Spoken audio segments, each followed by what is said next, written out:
the plenary sessions are always the highlight, but the sessions that, and I'm sure other people will talk about them too. So I'm going to talk about the sessions that happen in the hallways. I love the hubs.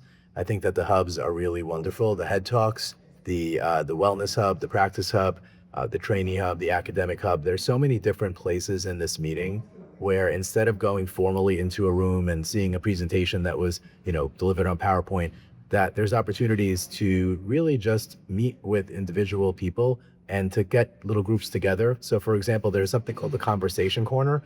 And just yesterday, I just sat in a conversation listening in to people talk about challenges with research funding, how to say yes when it's appropriate and how to say no when you're asked to do something when it's appropriate. So, I'm always most excited about those that are either, spontaneous or that are, sessioned by the academy, but not necessarily agended like a formal session. And I think those are always fun to watch and fun to participate in. What surprised me has been that despite the challenges that everybody is talking about with, research funding and with, the ability for people to travel, this meeting is as busy as ever. And in fact, what surprised me is to see just how people really want to come together despite all the challenges. And, you always worry when you come to a meeting in a time like this that there'll be a lower attendance or, lower engagement.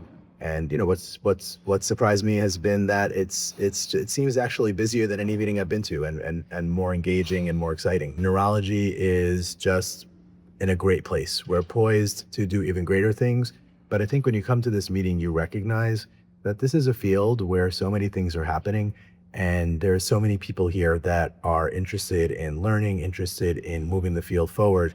And I think this is a meeting that you can't possibly leave without feeling energized. And if you weren't here, I still think that you can go look at the Neurology Today coverage, the AAN website. I know a lot of the sessions are recorded.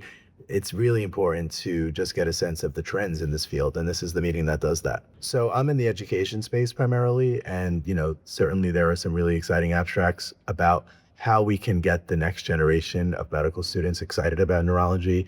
There were abstracts talking about different ways to design neurology clerkships, using, for example, certain online resources to maybe save classroom time and allow students to spend more time with patients, which always, I think, is the goal and the ideal. So I'm always excited to see that people are actually applying a scholarly approach to education, right?